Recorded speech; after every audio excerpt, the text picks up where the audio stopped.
There's a sunburn building in the economy. U.S. consumer sentiment fell to its second lowest level ever in the University of Michigan monthly survey out today. The drop was the fourth month in a row, down 11% from March and more than 30% since December. Consumer sentiment is what economists call soft data. It's not something you can count like job numbers or gross domestic product. It's closer to vibes, subjective, volatile, emotional. But vibes drive activity, especially in an economy where consumer spending makes up 2/3 of growth. Policymakers pay attention to these signals because by the time hard data arrives, it may be too late. I spoke with Chicago Fed President Austin Goolsbee about that.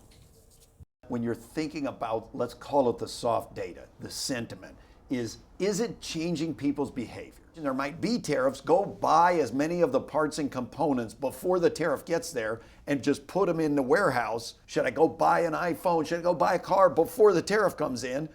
Or if the economy is going to start to sour, should I start building up a nest egg and stop spending? So that's why I think everybody should be out looking at sentiment indices and talking to people on the ground before they start showing up in the data. Because if it shows up in the data, by the time it does, it's a little bit of a sunburn. You know, should we put on sunscreen today? I don't know. If you look down and you have the sunburn, yep, you should have put on sunscreen. Apple, for example, rushed more than 1 million iPhones, 600 tons, from India into the U.S., trying to beat the tariffs, according to Reuters. This kind of avoidance behavior diverts energy and capital, not towards better products or more efficient systems, but towards outrunning unpredictable policy.